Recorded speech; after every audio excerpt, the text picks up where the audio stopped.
और आपको दिखाते हैं हर अहम खबर रफ्तार के साथ। बने रहिए हमारे साथ।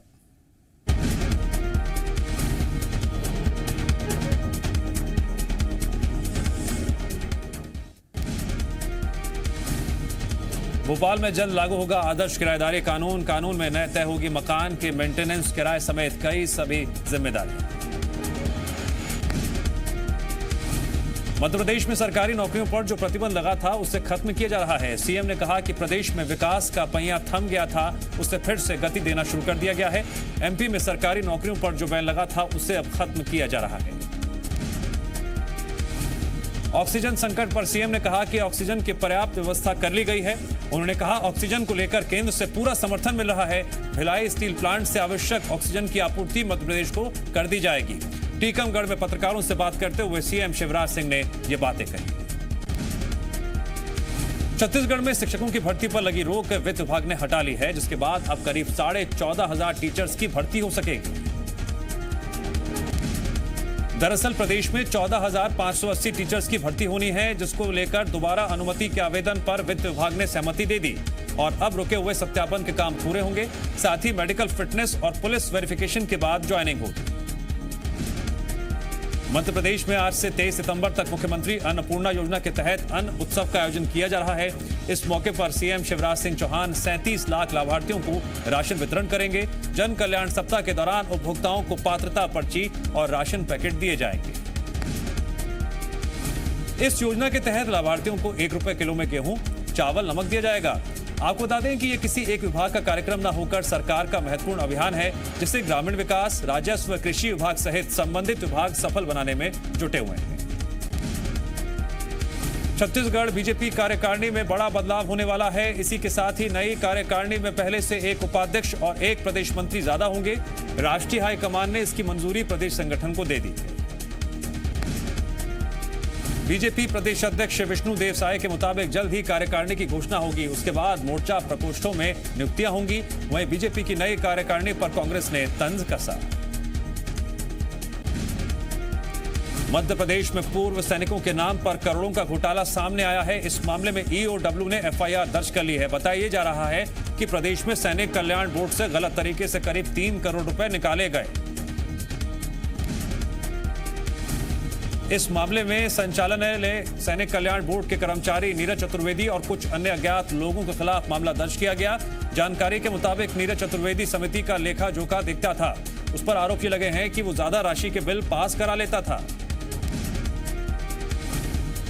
धार के कुक्षी में बिना जांच के लोगों को कोरोना संक्रमित बताने का मामला सामने आया है। जिले के निसरपुर के टाना गांव में 8 सितंबर को सैंपल लिए गए थे, जिनमें से 17 लोगों की रिपोर्ट पॉजिटिव आई, जबकि 17 पॉजिटिव आए लोगों में से 15 सैंपल वाले दिन गांव में ही नहीं थे। इस मामले में कलेक्टर ने कार्रवाई करते हुए लैब टेक्नीशियन समेत 2 लोगों को निलंबित कर दिया है। कलेक्टर आलोक कुमार सिंह का कहना है कि सैंपल लेने वाली टीम ने भारी लापरवाही बरती, सैंपलों को आपस में मिला दिया, जिससे रिपोर्ट गलत आई। रायपुर के राजभवन में 47 जवान कोरोना संक्रमित मिले हैं। 2 दिन में 47 सुरक्षा कर्मियों में कोरोना की पुष्टि हुई है।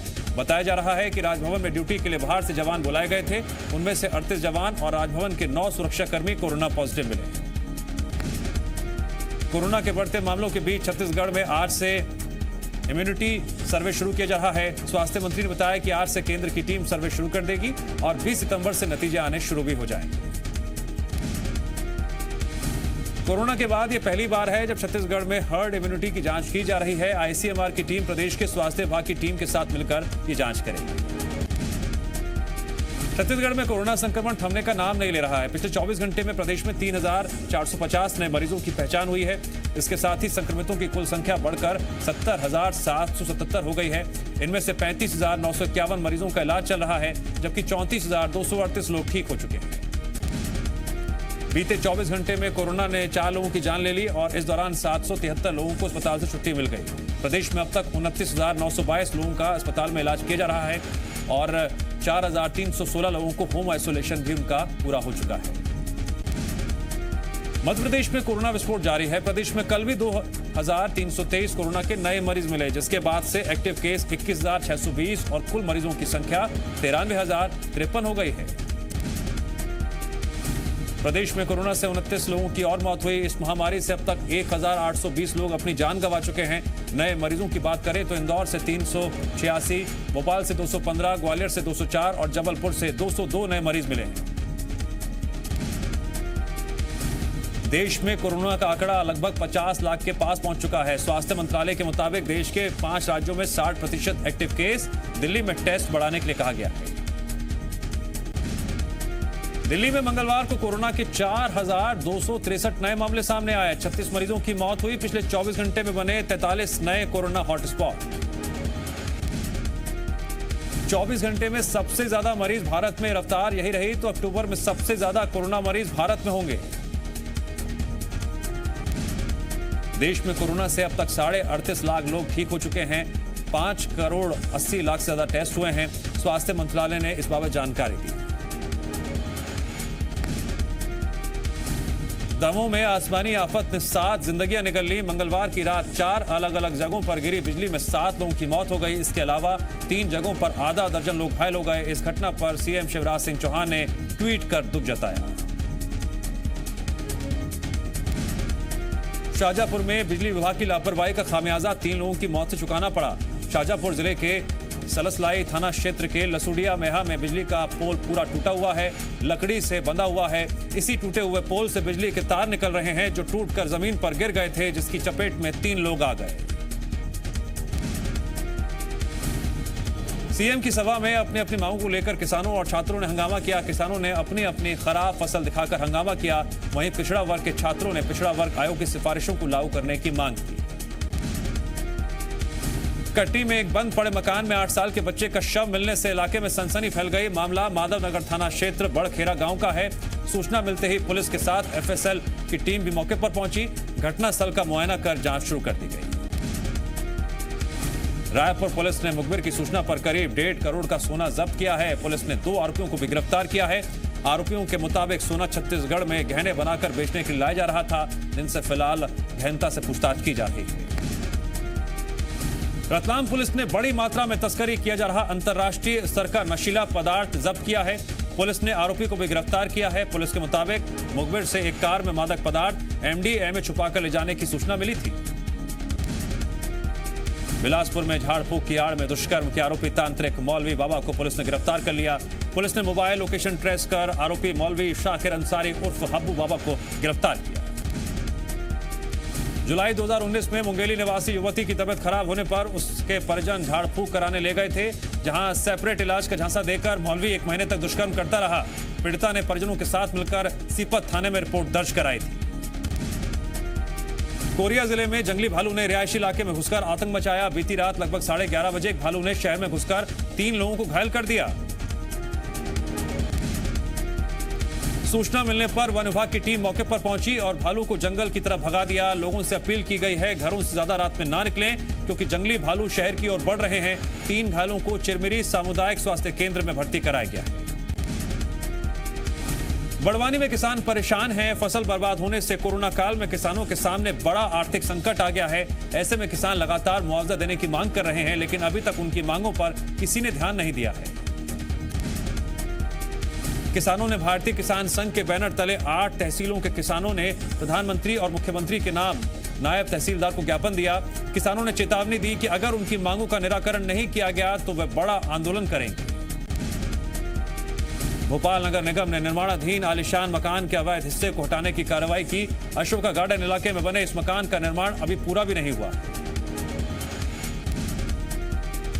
मकान मालिक ने आरोप लगाया नगर निगम के अफसरों ने रिश्वत मांगी थी, नहीं देने पर यह कार्रवाई की गई। मकान मालिक ने यह भी आरोप लगाया है कि उसके पास पूरे कागजात हैं, लेकिन नगर निगम के अफसरों ने एक नहीं सुनी।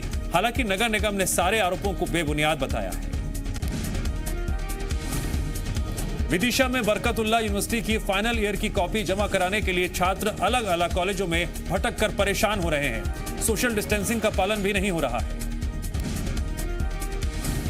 कोरिया के मनेंद्रगढ़ तहसील के सारसताल गांव में रहने वाली पंडो जनजाति के लगभग 400 लोग मूलभूत सुविधाओं के अभाव में जीवन व्यतीत करने के लिए मजबूर हैं।